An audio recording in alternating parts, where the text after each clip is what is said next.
Hello guys, Drug to Medico is back with a part 4 of anatomy of upper limb.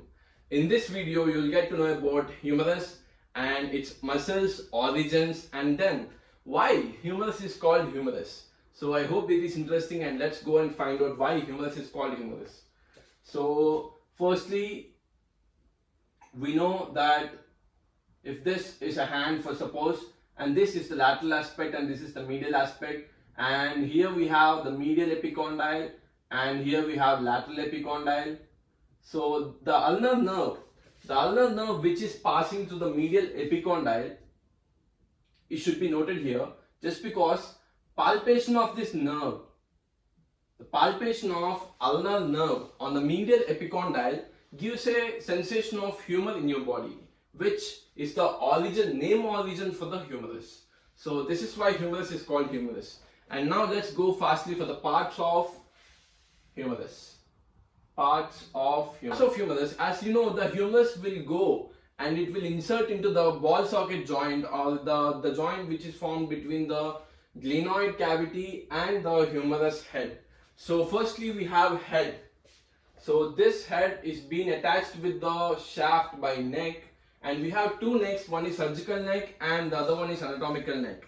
So this is neck, and then we have greater tubercle and then lesser tubercle.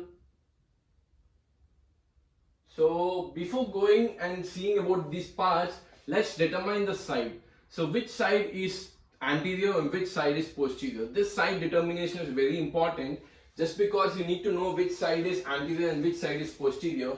And here you have, in the anterior aspect we have, or the anterior surface, we have the radial fossa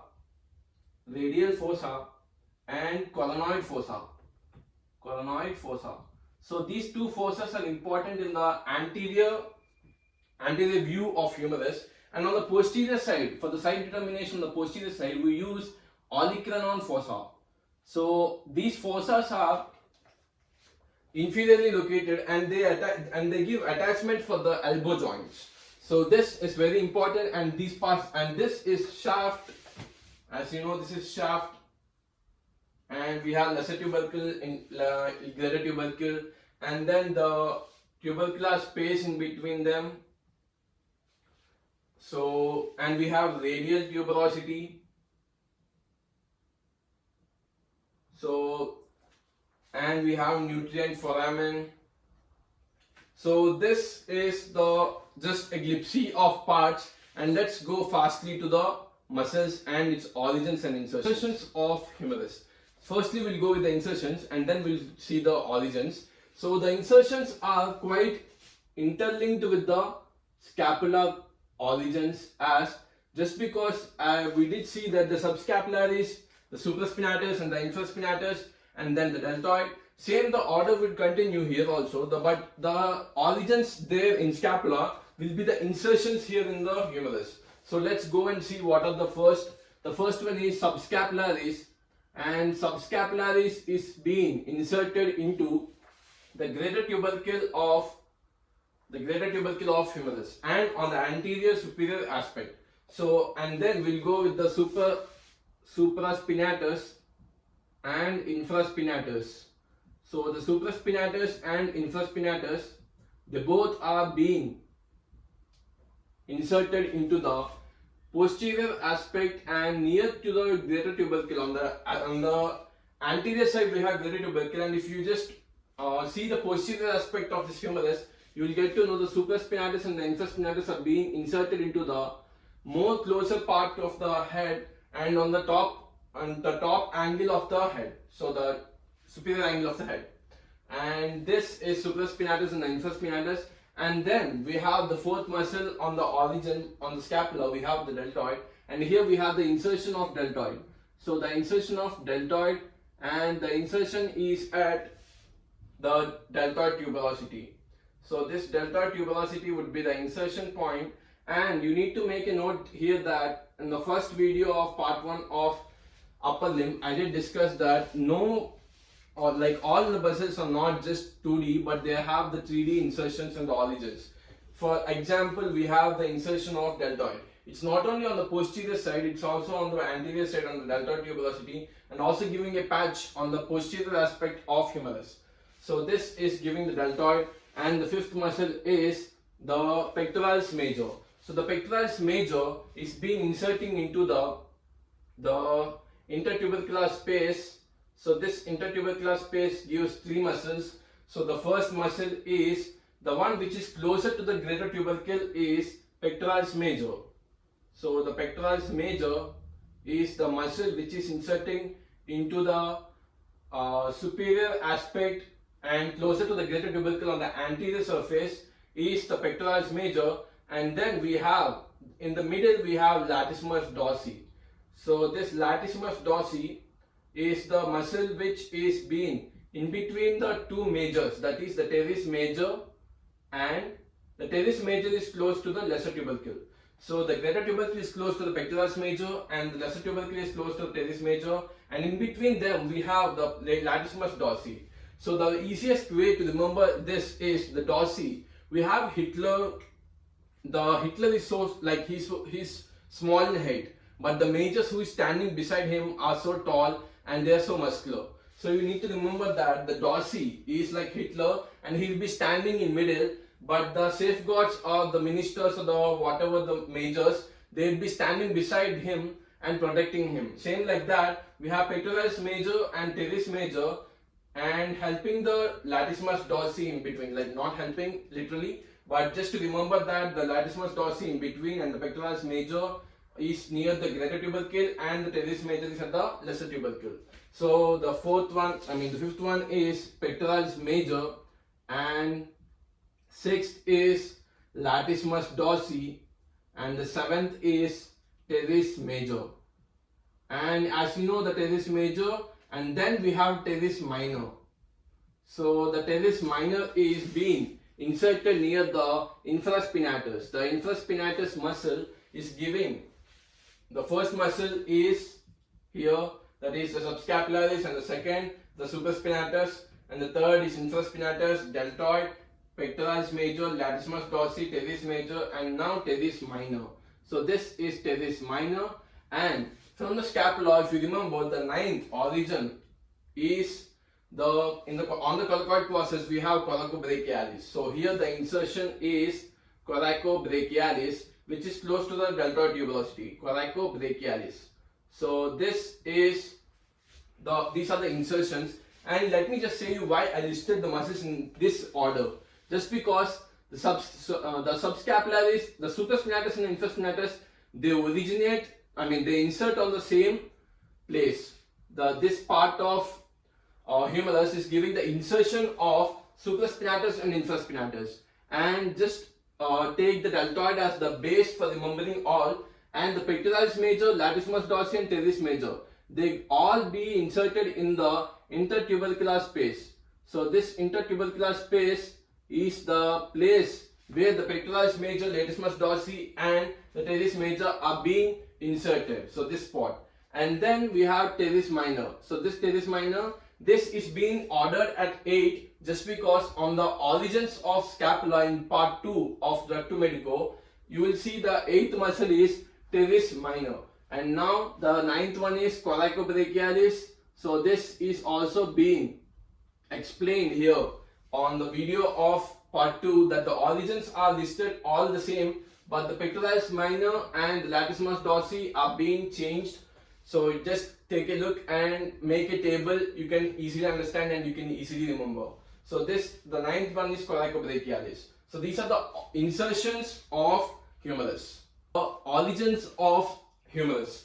So the first origin here, we'll take it as the medial head of tricep. So this is the medial head of tricep,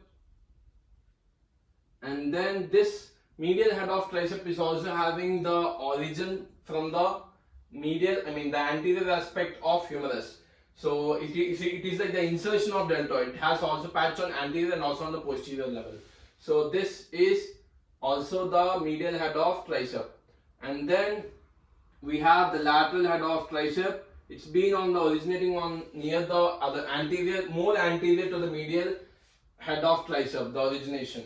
So this is lateral. The first one is medial head of tricep, and the second one is lateral head of tricep. And then we have brachialis, which is originating on the shaft of anterior of humerus. So this is the brachialis. And then the third one is brachialis, and the fourth one is, so we completed the brachialis, and then we have brachioradialis. This brachioradialis is originating on the lateral aspect. This is the medial, this is the lateral. On the brachioradialis is being originating on the lateral aspect of humerus. And then we have pronator teres on the medial side. This is pronator teres. And then this, the fourth one is brachioradialis, and the fifth one is, we have the pronator teres, and the sixth one is the pronator teres, and the sixth one is the extensor carpi radialis longus. You will get to know why it is radialis when I discuss, or else you can just remember that the radial fossa is close to the radialis longus. So this, as we discussed in the parts, that this is the radial fossa, you can remember that on the lateral aspect we have radial fossa, and the extensor carpi radialis longus is also on the lateral aspect of humerus. So this is the pronator teres, and then extensor carpi radialis longus, extensor carpi radialis longus. So this is sixth, and seventh we have anconeus on the posterior aspect of humerus. This is seventh, this is anconeus. And then we have 8 and 9, they are common extensor and common flexor. So the common extensor is on the lateral aspect. The common extensor is on the lateral aspect, whereas the common flexor is on the medial aspect. So on the medial epicondyle. So this is the common flexor. So these are the origins and insertions of humerus, and the insertions are arranged in such a way that from the part 2 of scapula of the upper limb, you can easily understand and you can easily memorize this order, and this will be very easy if you just follow this order. So clinical aspect of humerus. A patient did come whose age is 7 to 8 years. He did report that while playing on ground, he did fell all of a sudden and on an outstretched hand. The doctor did notice on physical examination that the patient's hands are clawed, his fingers are clawed, and his thumb is clawed, and the forearm is wasting in nature. So what would be the final conclusion of this case, and what would be the major analytic points here? So firstly, we need to know there are 3 major fracture points on humerus. One is the surgical neck shaft, and the third one is supracondylar fracture. So now we'll focus on supracondylar fracture.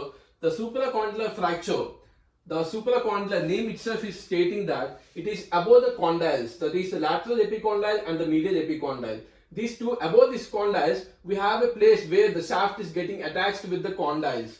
So this is called as supracondylar space, supracondylar region. And in this region we have fracture in children whose age is in between 10 to 15 or 8 to 15. So till this age, the supracondylar fractures are most prominent. And what happens here is there will be blockage of brachial artery which is passing through the lateral epicondyle of humerus. That is, we have the occlusion of brachial artery. So, and then what happens? The supracondylar fracture will make sure that the distal part of the humerus is making more prominence with the elbow. That is, we can also think that this elbow is getting more prominent just because of this distal part of humerus. And we need to also make a note here that the clawed fingers and thumb is making an issue that this is completely because of the supracondylar fracture, and this condition is known as Waltman's ischemic, Waltman's ischemic contracture. So this is the condition where we can see the patient is having clawed fingers and thumb and his wasting forearm. This wasting forearm is due to blockage of the brachial artery. So this is the clinical aspect of humerus. Hope you guys like it. I wish you would go and check my Instagram, Drug to Medico.